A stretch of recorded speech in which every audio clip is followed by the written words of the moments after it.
study session 10, Prejudice, Stereotypes and Discrimination. This study session defines prejudice, stereotypes, and discrimination. The study session affirms that we make a lot of generalizations based on limited experiences or contacts.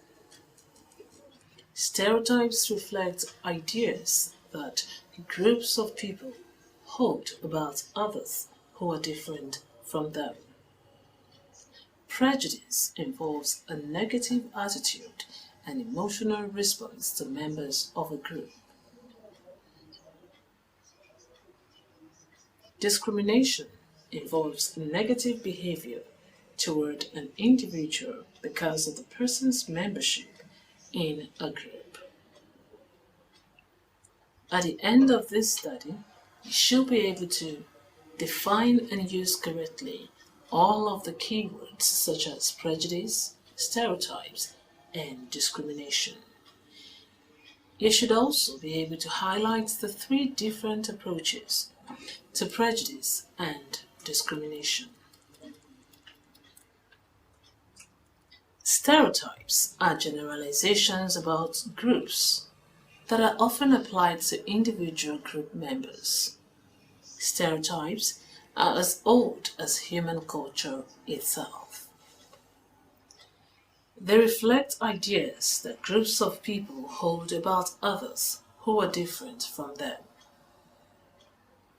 A stereotype can be embedded in a single word or phrase, such as jock or nerd, an image, or a combination of words and images. The image evoked is easily recognized and understood by others who share the same views. Stereotypes can be either positive, such as black men are good at basketball, or negative, such as women are bad drivers.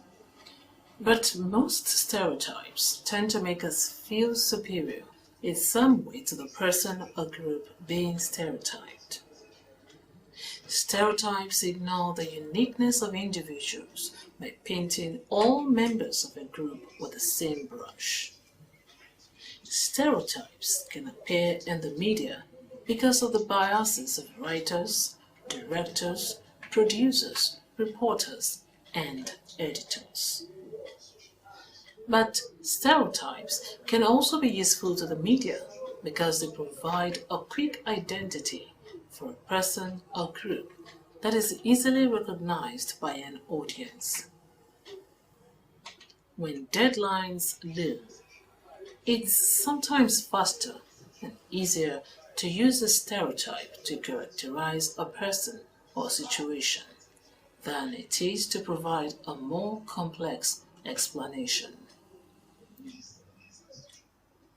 A stereotype is a popular belief about specific social groups or types of individuals. The concept of stereotype and prejudice are often confused with many other different meanings. Stereotypes are standardized and simplified conceptions of groups based on some prior assumptions. Psychologists, like other scientists, have been looked upon to solving social problems as well as contributing to the causes, understanding, and solution of everyday problems we encounter. For example, psychologists have been asked to contribute to the structural methods that could be effective for teaching interpersonal interactions, such as prejudice in human relationships. Prejudice. Prejudice involves a negative attitude and emotional response to members of a group. A prejudice is defined to be a prejudgment, an assumption made about someone or something before having adequate knowledge to be able to do so with guaranteed accuracy, or judging a book by its cover. The word prejudice is most commonly used to refer to preconceived judgments toward people or a person because of race, social class, ethnicity, age, disability, obesity, religion, sexual orientation, or other personal characteristics. It also means beliefs without the knowledge of the facts and may include any unreasonable attitude that is unusually resistant to rational influence. Prejudice is a long-standing phenomenon world over. That is, in Nigeria, men believe that there are certain things men only can do, especially in politics. Prejudice is the biased feelings an individual or group of individuals has against another. It often has negative tendencies attached to it. Prejudice has come to be part of our social life. So, no matter how much we disapprove of prejudice and the behaviors that stem from it, it must reflect some rather universal features of human thinking and feeling. That is, every society has prejudice. Discrimination. This involves negative behavior toward an individual because of the person's membership in a group. Blatant, explicit racism in much of the world is now relatively rare. But more subtle modern racism does exist, whereby people may hold overtly egalitarian attitudes and values, while at the same time unconsciously having negative attitudes and exhibiting more subtle forms of prejudice toward members of certain groups. Benevolent racism and sexism consist of attitudes the individual thinks of as favorable toward a group, but that have the effect of supporting traditional subservient roles for members of oppressed groups. In recent years, there have been successful efforts to measure people's true attitudes with measures that are not easy to fake. One of these is the implicit association test, which compares reaction times when grouping out-group pictures and positive items together with reaction times when grouping out-group pictures and negative items together. Another implicit measure involves priming with a picture of a member of some group. The prime increases the time it takes to recognize subsequently presented positive words and decreases the time it takes to recognize subsequently presented negative words. This is an indication of prejudice toward the group. We now take a look at prejudice and discrimination. We will examine three different approaches to prejudice and discrimination, such as the economic perspective, the motivational perspective, and the cognitive perspective. Economic perspective. One version of the economic perspective on prejudice and discrimination is realistic group conflict theory, which reflects the fact that groups are sometimes in competition for scarce resources and that this can lead to prejudice and discrimination. The classic robber's cave experiment put two groups of boys in competition at a camp. Soon the boys were expressing open hostility toward one another. When the boys were brought together in non-competitive situations where they had to cooperate to achieve superordinate goals, that is, goals that could only be achieved when the two groups worked together. The hostility dissipated. Motivational perspective. The motivational perspective on prejudice and discrimination reflects the sad fact that sometimes poor relations between groups occur simply because there are two groups and a we-they opposition results. This occurs even in the minimal group paradigm, wherein people find out they are members of one of two groups that have been defined in a trivial and arbitrary way. They will favor members of their own group over members of the other group, even when it actually costs their group something to beat the opposition. Social identity theory attempts to explain in-group favoritism, maintaining that self-esteem is derived from group membership and group success. Frustration aggression theory accounts for some of the most dangerous behavior toward outgroups. When people are frustrated in their attempt to reach some goal, for example, the goal of economic prosperity, they often lash out at less powerful individuals or groups.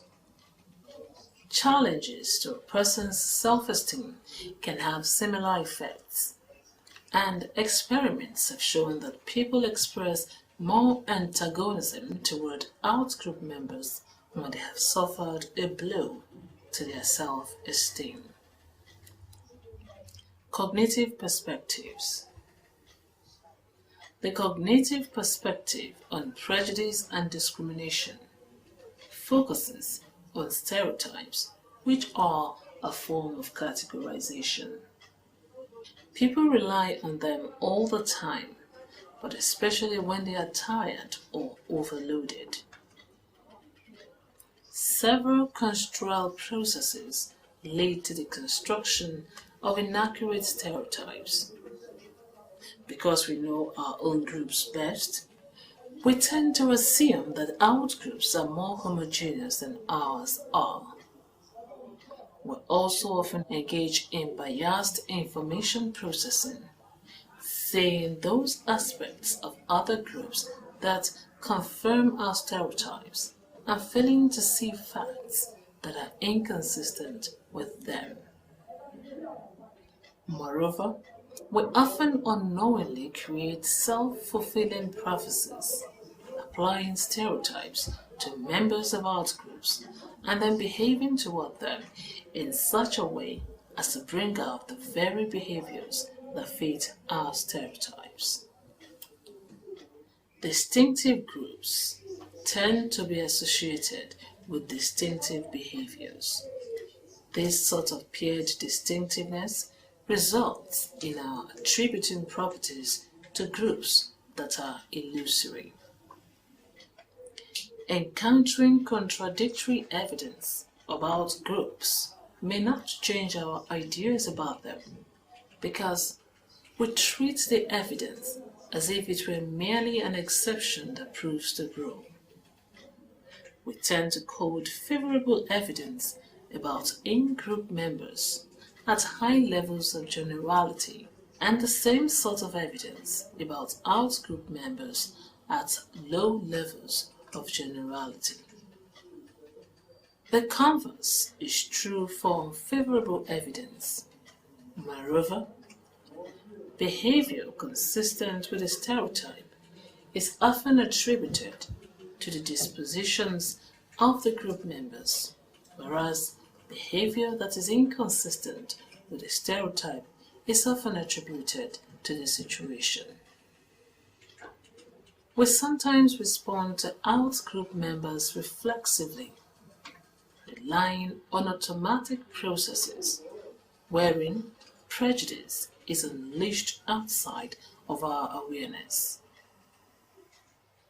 Sometimes, these automatic negative reactions can be corrected by conscious, controlled processes. Members of stigmatized groups suffer not just from prejudice and discrimination, but also from attributional ambiguity. They have to ask whether others' negative or positive behavior toward them is due to prejudice or to some factor having nothing to do with their group membership. The performance of members of stigmatized groups can also be impaired by stereotype threat, that is, the fear that one will confirm the stereotypes that others have regarding some salient group of which one is a member.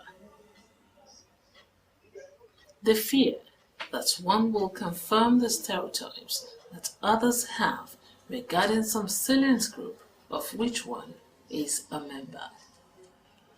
Study session summary. In this study session, we examined prejudice, stereotypes, and discrimination.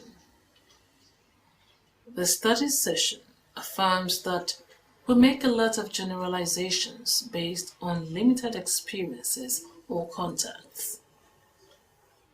Stereotypes were said to reflect ideas that groups of people hold about others who are different from them.